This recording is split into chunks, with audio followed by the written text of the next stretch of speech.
Hey, what's up guys? How's it going? It's Juan Pablo here from 100% Finance at 100%finance.com. Checking in with you great people out there on YouTube. Thank you for subscribing to my channel, leaving comments. I greatly appreciate today's topic. Some motivation. I hope you hear the music in the background. It's kind of low this time because I want to be yelling at the top of my voice. Let's get into it. Alright, we're going to be talking about your day job. Biggest waste of time. The biggest waste of your time is working a 9 to 5. I was in New York in April 2015, this year. And I was at my mentor's group in Harlem. And he said that. Because he had a group of people, a lot of them were newbies. So pretty much everyone had a day job except me. And he mentioned that. And I said, you know what? That's a great topic to speak on. Because a lot of people need to know that. Your day job has benefits, alright? So I'm not going to say some things and so you can say, oh, well, Juan Pablo said I should just quit my day job on the fly and leave. No, I'm not saying that. A day job does have some benefits, right? It gives you that paycheck. It helps you qualify if you're a real estate investor. It helps you qualify for lending and for mortgages and things like that. Oh, now the music's kicking in. So it's a good thing, right? I've used my day job as a tool. It was a means to an end, but not the end. It helped me qualify because a lot of mortgage companies, they look for global income. They look to see if you have income from other sources outside your real estate holdings. You know, if you have a nice day job, you have a 401k, you have savings in the bank, you seem less of a risk. So they'll be more likely to give you terms with the best financing. Alright, so having a day job in the interim is a good thing if you're using it strategically. However, it is a waste of time. While I was working my day job, most people don't know this, but I actually ruptured my Achilles tendon like a week before Kobe did his, if you guys remember that, playing basketball. And as a result of rupturing my Achilles tendon, you know, I couldn't walk for 2 months. And this was in, I think it was in 2013. And as a result, and I was in real estate investing. I had about 7 or so rental units, and I wanted to get more. But during that, I worked for the government, by the way, so I had a lot of sick time saved up for working there for 5 years prior because I never got sick. You know, I might call one day off, but it continued to accumulate and accumulate. So I had a ton of sick leave. So when this injury happened, you know, my foot laid up, kicked up, couldn't walk, couldn't do nothing. So I basically just sat in my computer and just did a ton of research. How can I get these properties? How can I use creative financing? How can I keep doing this to reach my financial freedom goal and quit my 9 to 5? So being that I was not at the job and I was on sick leave, within that 2 months, I've acquired, I think it was 10 rental units. 10. 3 years prior, I only had 7. But within the period of 2 months of doing this full time, just researching, doing my due diligence, connecting with people, calling people, I was able to get 10 rental units. Again, your day job is your biggest waste of time. So when that happened, I said, you know what? If I spend more time in this doing it full time, how many more properties can I get? Amazing. Ended up getting 21 that year, right? So I just want to give you some other reasons why. That's just a personal testimony, right? But I just want to drill into your head other reasons why your day job is your biggest waste of time, right? just to stick it in there for you, for those of you who have to work, you know, don't worry, but keep working there, you know, but just to stick it to you. Some of the reasons why it's your biggest waste of time is a lot of you, and I hear this from people, right? Because I consult people a lot on the real estate investing, business, things like that. Even friends and family that I have. A lot of times they're disappointed. They feel like their day job's their biggest waste of time because they feel as if their input is disregarded or not wanted. Doesn't that suck? You might go to your boss with something innovative. You might have a great idea, thinking outside the box, something to grow sales, and guess what? Your boss is like, nah. Being that you're in this certain position or being that your input is not needed here. And that sucks, because you know what that does? That kind of hinders your growth and your creativity. And that happened to me when I was working at a day job for the government. I had this idea, I shared in another video. I had this great idea of how I can increase my response rate. You know, And I thought outside the box. I said, you know what? I'll incentivize my staff that works for me. I'll make it a competition. So whoever gets the most surveys done within a specified period of time, I'll treat you out to lunch, maybe spend 20 bucks, and I'll give you a free umbrella from our supply closet that we have in our office. It's free. And I give you a certificate that I'll make off Microsoft Publisher. So I sent this blast out because I'm competitive. You know, I like to compete. And I don't have to win nothing. It can be something just as simple as bragging rights. But I just love to win. You know, just in my nature. I get thrilled just thinking of it, of winning. I love to win. And so I'm like, there might be people out there who work for me who just don't feel motivated. And they love to win too. They love to compete. They love to have those bragging rights. I sent that mass email out. Man, normally our response rate within the first week is like 25%. We were at 65%, which is a good thing within the first week. So I'm thinking I did a great job. So I got called to the office by my supervisor. I'm walking in there all happy and joyful. And she's like, Juan, sit down. Don't you know you work for the government? There's no such thing as incentivizing your employees. You can't pay them to do this contest so you can take them out to lunch. I'm like, I'm not paying them. I'm just going to treat them. What's wrong with treating your staff to a $20 lunch? Like, get out of here. And she's like, and you can't give them, I'm like, it's a free umbrella. What do you mean I can't give them an umbrella for free? It's just sitting there in the supply closet. What's the point of having all these umbrellas if we can't give them away to our staff? They're out there in the cold and in the rain knocking on doors. Why can't I give them a free umbrella? You know what I'm saying? And she's like, you know what? Maybe you're best suited for the private sector. And I said, you know what? You're right. Not the private sector, but for my own business. And I say that to you. You know, if your input is disregarded as if it's nothing, or your creativity, or your great efforts, maybe you're best suited for something else. Your own business, real estate investing. Other thing, some of you feel as if another reason why your day job is your biggest waste of time, because some of you may feel like, which is this very hits home, that you're not servicing your purpose. That you have a greater purpose in life outside of working for someone else, or outside of doing whatever you are doing for a living, that you have no type of passion for. Right? Move on. You're wasting time. Why are you torturing yourself working at this boring job? Why are you torturing yourself working at this boring job that doesn't even pay you well? Just so your bills can be paid? Is that what you're designed for? Just to pay bills? Or to live life? To serve your purpose? To contribute your value to your fellow man? You know how thrilling it is for me to actually do things like this, to shoot YouTube videos, to do podcasts. I have a podcast, 100% Finance Podcast, check it out. But to do videos, to do podcasts, to write articles on eZine, to consult with people. You know how thrilling that is that someone finds what I have to say is valuable?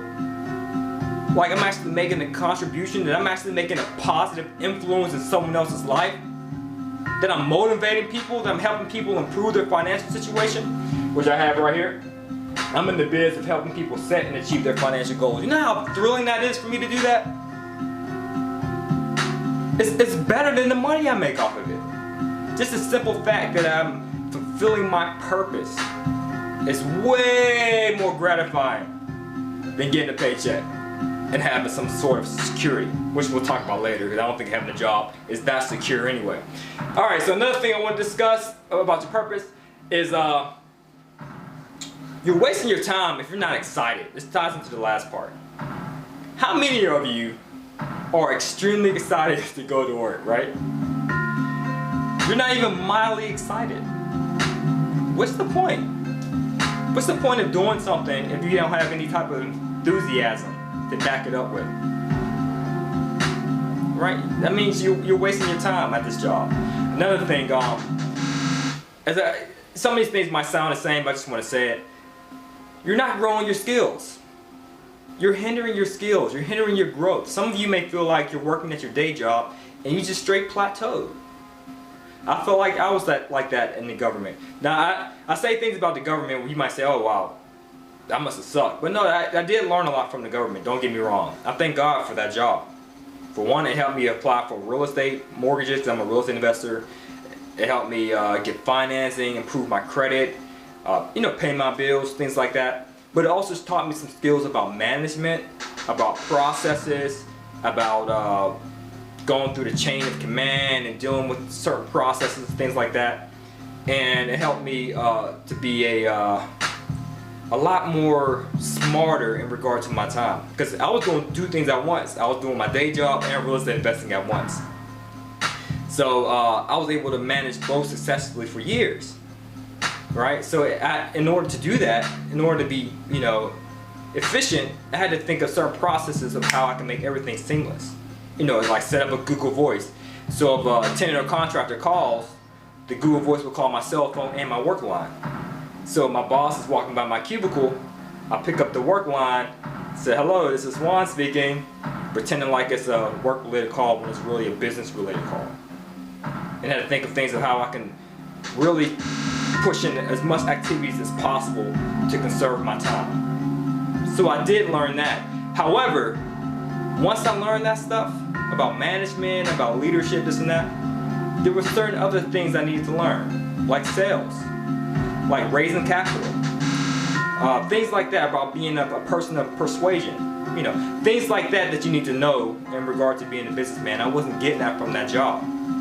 So I had to leave, start my own thing, and do this, so my skills can grow, because it's all about growth, right? You don't want to be stagnant.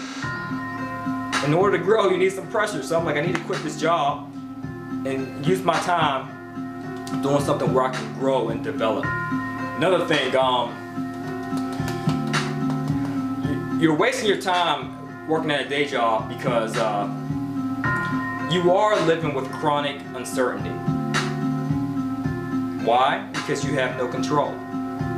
You might think your job is secure because you're getting a paycheck, you've been there for a while, you have tenure. However, it is uncertain because one person or a group of people above you can decide, is it for this guy, and cut you loose. But if you have your own business, you're in control.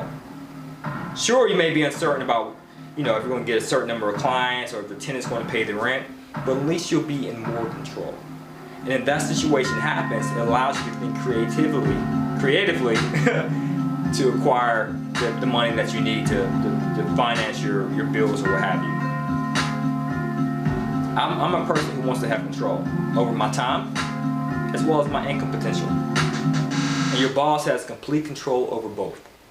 One of my coworkers, my old coworkers, called me yesterday because I was being somewhat of a light unto him, you know, in regard to, I guess, business, because I left on my own terms. But now that it's kind of tanking and everyone's leaving, he said they came to him and a new director was like, hey, we don't need contractors working for the government no more. Let's cut all contractor jobs. Let's cut all contractor jobs and offer them, just to be nice, an employee position.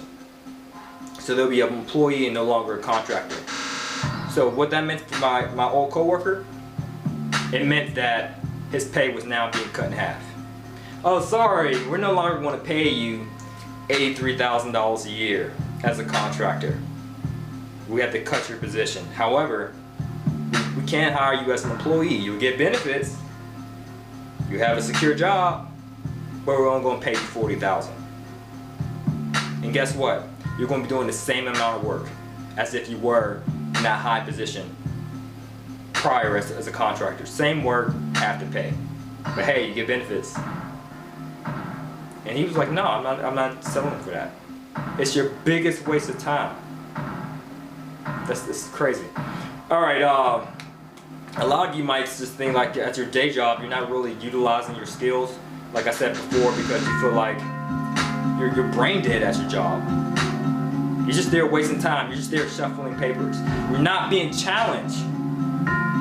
That's what inspires growth, just to piggyback what I just said, is you have to be challenged. You have to face some type of pressure. And some of you are not experiencing that at your job. And also, it's your biggest waste of time because you will never be rich working for someone else. You'll never be rich working at a day job. You'll be middle class, but who aspires to be average? Not me. Heck no. I'd rather have 2 houses in different states. I'd rather have a nice car that turns people's heads. You know, not saying that I need people's approval, don't get me wrong, because I'm an independent thinker, you know. But I do like to have nice things. And the only problems you really want to have are just having too much money problems. You don't want to have not enough money problems. Not just being on a selfish standpoint, but on an unselfish standpoint, I like being giving too. I like being able to pay someone's mortgage note. Or their mortgage payment, I should say, for that one. Not their note yet. It's coming. But to be able to just write a check and say, alright, here's your mortgage for July. Or hey, I can pay your car note. Oh yeah, I got an unexpected speed ticket. One of my homeboys hit me up. Alright man, I got you. How much is it? 2 something? I got you. To be generous like that. It causes a difference. And it's hard for you to do that if you got a day job. Because your income potential is somewhat limited. You have a ceiling. Alright, there's no abundance there. In order to have abundance, you gotta have a job that has no ceiling. Or sorry, a source of income with no ceiling. So there's a business. So there's your real estate investments. Like me, for example, anytime I want to give myself a raise, I just buy another property. In other words, I buy myself a property to give myself a raise. And then I have to exercise my mind of how I can do it 100% finance. Alright, so you can do the same. So we have coaching for that as well, just a plug for coaching. You're replaceable. That goes with the uncertainty part. As well as I touched earlier, money isn't happiness. Some of you may have jobs in which you're getting paid a lot. You know, you might be making 6 figures or even 7 figures, whatever your job is. But sometimes just you're not happy. You don't have that inner satisfaction. You don't feel like you're fulfilling your purpose in life, or you're not pursuing your passions. Pursue your passion and monetize it. That's all it is. Or at least pursue real estate investing, even if you think it's boring. But at least you have that mailbox money coming in. Now, what time is it? Because I wake up whenever I feel like it money. And then you can pursue your time doing the things you're passionate about. Traveling, helping people, teaching people. Because that's what I'm doing. Being that I got mailbox money, I'm doing what I like doing most. Is educate people. That's why I do coaching. That's why I do the YouTube videos. That's why I give a lot of great information out there for free. Alright? But pay me if you want, alright? I'll gladly accept it. So just moving on. I would say your biggest waste of time too is just retirement. To me, it's just foolish. Why wait until you're old and gray to enjoy the best times of your life? To have freedom of time. We can do it now. I'm young, as you can see, right? I'm in decent shape. I got a few grays, but not that much, right? I'm somewhat of a handsome guy. But guess what? I can do whatever I want with my time because I'm a business owner. Because I'm a real estate investor. I don't have to go to Joe Smo and ask him if I can take a day off. I want to ask anyone if I can take a day off or sick leave. Or if I can come in late today. Coming in late for me is walking from my bedroom into my office. Taking 3 steps. You know, so you can have that. Retire young. You know? If you choose to. Now if you love your business, work hard so at least you can retire young. Alright, so your day job is your biggest waste of time. So I will say this, keep your day job, but use your spare time to work on your business. And then once your business starts making a lot of money, and you have both feet in different quadrants, one is employee, one is business, or real estate investing, then you'll say, alright, now it's time to take my foot off of this and put both feet on this side and go full force. Alright, so if you're interested in starting your own business, we have a do-it-yourself credit repair business, start your own credit repair business, which will teach people A to Z how to start your own business for credit repair. Because there's a lot of people out there that need credit repair. And guess what? You don't have to be the person who does credit repair. Just go to our website or homepage, 100%finance.com. You can check it out and learn more, alright? As well as real estate investing, we have ebooks, coaching, all this good stuff designed to help you achieve your goal of being financially free and independent. Alright, I'm Juan Pablo. Hope you enjoyed this video. I know it's kind of long. I wanted to keep it short so bad, but there's so many stuff I had to talk about. Alright, y'all. Holla. Peace.